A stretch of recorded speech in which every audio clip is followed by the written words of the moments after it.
नमस्कार। उनकी कलम मेरी आवाज़ में आप सभी का स्वागत है। आइए सुनते हैं मालती जोशी जी द्वारा लिखी गई कहानी $1,000,000 नोट। गाड़ी जैसे ही प्लेटफॉर्म पर दाखिल हुई, मैंने मोहन को देख लिया और राहत की सांस ली। यह तो पता था कि लेने कोई ना कोई ज़रूर आएगा, फिर भी आदतन धुकधुकी बनी रहती है। भीड़ के जरा सा छंटते ही मोहन गाड़ी में चढ़ आया। उसने हम दोनों के सूटकेस उतारे, मुझे सहारा देकर उतारा। अरे, हम तो सोच रहे थे कि तुम छोटे सरकार को लेकर आओगे, इन्होंने गाड़ी में बैठते हुए कहा। वो अभी स्कूल से लौटे नहीं थे, मोहन ने विनम्रता से कहा। तभी नहीं तो क्या वह तुम्हें आने देता? बुरी तरह मचल जाता। मैंने इन्हें भी डपट दिया। वह बेचारा सामान देखेगा, हमें उतारेगा कि बच्चे को देखेगा? कैसी तो भीड़ होती है, देख नहीं रहे हैं? दरअसल पापा जी छोटू से मिलने के लिए बेचैन हो रहे हैं, मोहन ने गाड़ी स्टार्ट करते हुए कहा। बेचैन तो हो रहे हैं, पर यह होश नहीं है कि बिना टैक्स चुकाए वह घर में भी नहीं घुसने देगा, दरवाजे पर ही लौट जाएगा। तुम भी कमाल करती हो, मौका बेमौका तो देखा करो। पर यह बात बच्चा थोड़े ही जानता है कि हम गमी में जा रहे हैं या खुशी में। उसे तो यह मालूम है कि दादा दादी दिल्ली गए हैं, कुछ न कुछ तो लाएंगे ही। मेरा उलाहना काम कर गया। ये बोले, मोहन बेटा ज़रा न्यू मार्केट में गाड़ी रोक लेना, बच्चों के लिए कुछ ले लेंगे। अगर खाली हाथ गया तो मेरी खैर नहीं है। गीत चाहे मुझे माफ़ कर देगा, पर उसकी दादी ही मुझे घर में घुसने नहीं देंगी। मोहन ने न्यू मार्केट आते ही गाड़ी एक और पार्क की। हमने पास की दुकान से एक बड़ी सी बस और एक चिप्स का पैकेट ले लिया। हम घर पहुँचे तब गीत बाबू मम्मी के साथ बैठे खाना खा रहे थे। हमसे सब्र नहीं हुआ, वहीं उसे प्यार कर लिया। आप लोग कुछ खाएंगे? प्लेट लगा दूं? बहू ने पूछा। ना बेटा, शताब्दी से आए हैं ना, नाश्ता खाना सब गाड़ी में हो चुका है। बहुत सुबह उठना पड़ा होगा ना? सुबह 4 बजे के जगह हैं, तब तो 6 बजे वाली गाड़ी पकड़ पाए। मम्मी जी, आप लोग अब थोड़ा आराम कर लीजिए, नींद आ जाए तो ठीक है, कम से कम कमर तो सीधी हो जाएगी। मैं इसे भी थोड़ी देर सुला देती हूँ, नहीं तो ये आपको भी सोने नहीं देगा। बिस्तर पर लेटते ही मुझे याद आया, सुनिए, इतनी हाय तौबा करके उसके लिए खरीदारी की और नालायक ने एक बार भी नहीं पूछा कि हमारे लिए क्या लाएं। बहू ने हमें ज़बरदस्ती सोने भेजा था और हम दोनों अच्छे बच्चों की तरह सचमुच सो गए। मन चाहे कुछ भी कहता रहे, शरीर को सचमुच विश्राम की ज़रूरत थी। बहू जब हमारी चाय लेकर आई तब शाम के 5 बज रहे थे। अरे, इतनी देर हो गई और हमें पता भी ना चला, मैंने झेपते हुए कहा। गीत क्या अब तक सो रहा है? नहीं, वह तो कब का दूध पीकर खेलने चला गया। इन्हें बड़ी निराशा हुई। बोले, हमें लगा कि वह हमें जगाने आएगा। आया तो था, पर आप लोग इतनी गहरी नींद में थे कि मैं उसे चुपचाप बाहर ले आई और दरवाज़ा उड़का दिया। शाम ढले वह घर लौटा। हम लोगों के साथ थोड़ी मस्ती की, पर एक बार भी नहीं पूछा कि मेरे लिए क्या लाए। आखिर मुझसे रहा नहीं गया। मैंने रसोई में जाकर बहू से कहा, तुम्हारा लड़का तो इन 4 दिनों में बड़ा शरीफ बन गया है। हमसे एक भी बार नहीं पूछा कि हमारे लिए क्या लाए। गीत पास ही था, मुंह फुलाकर बोला, मम्मी ने मना कर दिया था। मैंने उसकी ओर देखा तो वह बोली, मम्मी जी, इस बार आप जिस परिस्थिति में दिल्ली गए थे उसमें शॉपिंग की गुंजाइश थी क्या? इसीलिए मना कर दिया था। और वैसे भी मम्मी जी, इसकी यह आदत छुड़ानी पड़ेगी, कभी कभी ऑकवर्ड पोजीशन हो जाती है। आपकी एब्सेंस में इनके चेन्नई के कलीग खाने पर आए थे, उन्हीं से पूछ बैठा। बेचारे बहुत शर्मिंदा हुए, बार बार कहते रहे कि मुझे बताया क्यों नहीं कि घर में बच्चा है, मैं कुछ ले आता। मुझे अभी दुकान ले चलो। वे शर्मिंदा क्या हुए, उनसे ज़्यादा हम शर्मिंदा हुए। अरे तो क्या हुआ, बच्चा है भाई। ऐसा बच्चा भी नहीं है मम्मी जी, इस 22 तारीख को पूरे 5 साल का हो जाएगा। वाह, जैसे 50 का ही हो जाएगा। नहीं मम्मी जी, लोगों के सामने बहुत खराब लगता है, इसीलिए उस दिन इन्होंने फिर अच्छी खिंचाई की। मतलब पिटाई की? हम लोग सामने नहीं थे ना, तुम लोगों का हाथ साफ करने का मौका मिल गया।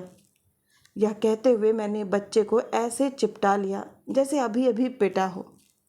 बाद में मैंने उसे गोद में बिठाकर समझाया, बेटे मम्मी ठीक कहती हैं, हर किसी से नहीं मांगना चाहिए।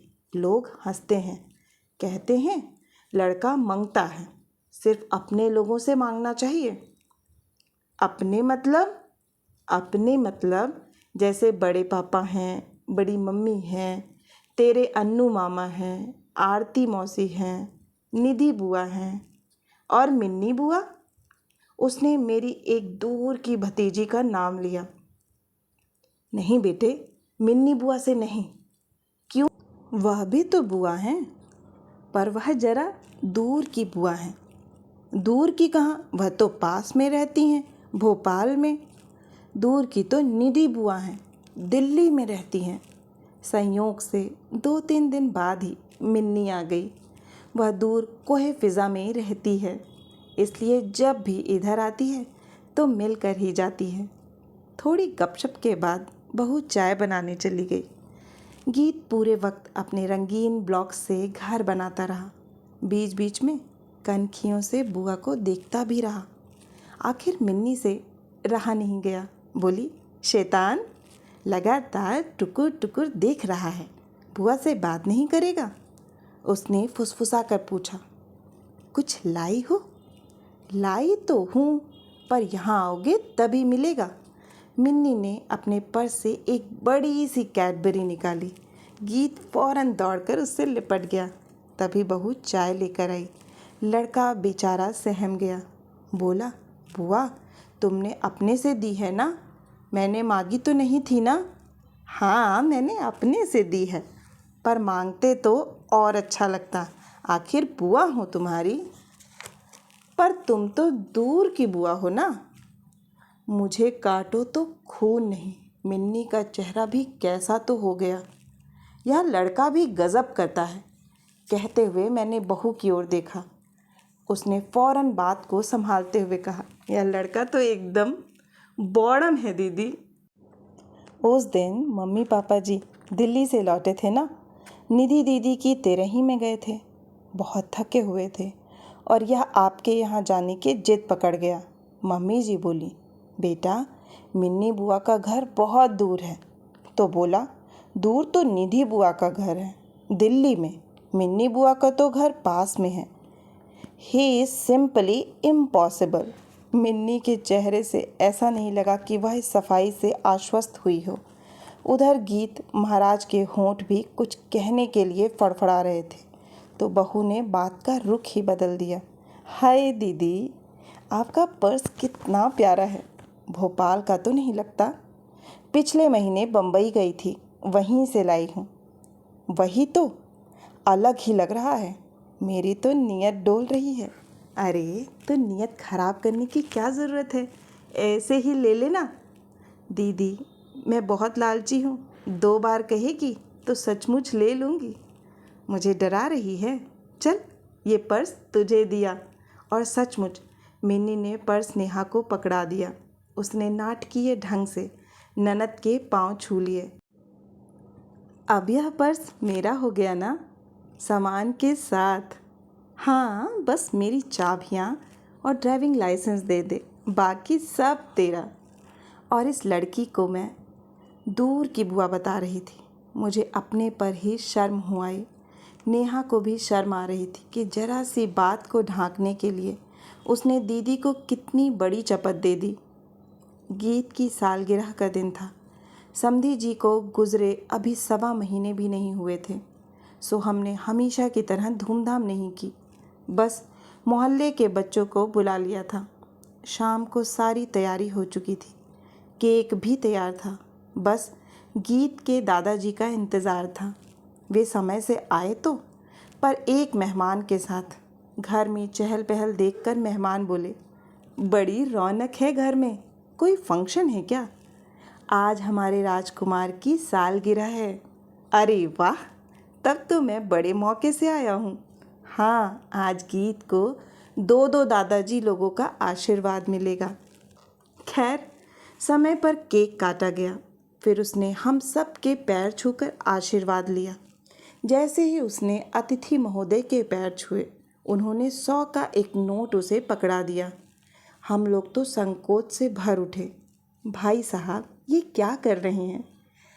आप तो बस आशीर्वाद दीजिए, पैसों का बच्चों के लिए। कमाल करती हैं भाभी जी आप। इधर तो दादाजी कह रही हैं, तो क्या खाली हाथ आशीर्वाद दूं? और ऐसा मैंने कौन सा कारों का खजाना लुटा दिया? 100 रुपये की आजकल अहमियत ही क्या है? यह मैं भी जानती हूँ कि आजकल 100 रुपये की कुछ कीमत नहीं है, पर अपने अनुभव के आधार पर यह भी जानती हूँ कि 100 का नोट भी अगर बिना किसी पूर्व सूचना के सर से निकल जाए तो मध्यम वर्गीय अर्थव्यवस्था में कैसा झोल आ जाता है। मैंने उनकी तायद करते हुए कहा, पता है, एक बार पड़ोस में संतोषी माता के उद्यापन में गया था। लौटकर मुझे दक्षिणा का रुपया पकड़ाते हुए बोला, दादी ये लो मेरी सैलरी। गीत हमारी तरफ टुकुर टुकुर देखता हुआ बातें सुन रहा था। उसकी समझ में और कुछ ना आया हो, पर इतना समझ गया था कि उसके खजाने पर खतरा मंडरा रहा है। अपना बायां हाथ जेब पर रख कर बोला, पर दादाजी, मैंने तो इनके पैर भी पढ़ लिए हैं। हाँ बेटा, बड़ों के तो पैर पढ़ना ही चाहिए। तो अब ये रुपया मेरा हो गया ना। मम्मी ने मिन्नी बुआ के पैर छू लिए थे तो पर्स उनका हो गया था। शाबाश बेटा, मेहमान बोले, इतनी देरी में तूने एक अक्लमंदी की बात की है। ये रुपया तुम्हारा है। और भाभी जी, आप लोग अब इस विषय पर कृपया बातें बंद करें, मुझे अब और शर्मिंदा ना कीजिए। तभी भीतर से गीत को बुलावा आया। भीतर आओ बेटे, दोस्त इंतज़ार कर रहे हैं। वह भीतर जाने के लिए मुड़ा, फिर पता नहीं क्या सोच कर लौटा। वह 100 का नोट दादाजी के हाथ में देता हुआ बोला, अब वैगनार ले लेना। कैसी वैगनार? वैगनार, बड़ी गाड़ी। उसने दोनों हाथ फैलाकर गाड़ी की विशालता का बोध कराया। गीत, मम्मी की कड़क आवाज़ सुनकर अंदर दौड़ लगा गया। ये वैगनार क्या बला है भाई साहब? अतिथि महोदय ने पूछा। अरे भैया, ये आजकल के बच्चे इतनी गाड़ियों के नाम जानते हैं कि क्या बताएं। सिर्फ जानते ही नहीं, पहचानते भी हैं। हमारे मुन्ना राजा को हमारी मारुति सख्त नापसंद है। कहते हैं, दुकान में क्या और कोई गाड़ी नहीं थी जो आप ये पिद्दी सी कार उठा लाए। परसों तो मुझे ताव आ गया। कह दिया कि देखो बेटा, मैं रिटायर्ड आदमी हूँ, मेरे पास बड़ी गाड़ी खरीदने के लिए पैसे नहीं हैं। इसीलिए उसने आपको ये 100 का नोट दिया है कि बड़ी गाड़ी खरीद लो। ना भैया, इसे 100 का नोट मत कहो। इन्होंने प्यार से उस नोट को सहलाते हुए कहा, मेरे लिए तो अब यह $1,000,000 का नोट हो गया है। आशा है कि आपको यह कहानी बहुत ही पसंद आई होगी। अगर पसंद आई है तो मुझे प्रोत्साहित करने के लिए एक लाइक करें। नीचे कमेंट बॉक्स में कमेंट करके बताएं कि कहानी कैसी लगी, मेरा कार्य आपको कैसा लग रहा है। इससे मुझे प्रोत्साहन मिलता है। और अगर आप इस चैनल से जुड़ना चाहते हैं तो चैनल को सब्सक्राइब करना ना भूलें। फिर मिलती हूँ एक नई कहानी या कविता के साथ। तब तक के लिए आप सभी का कहानी सुनने के लिए बहुत बहुत धन्यवाद।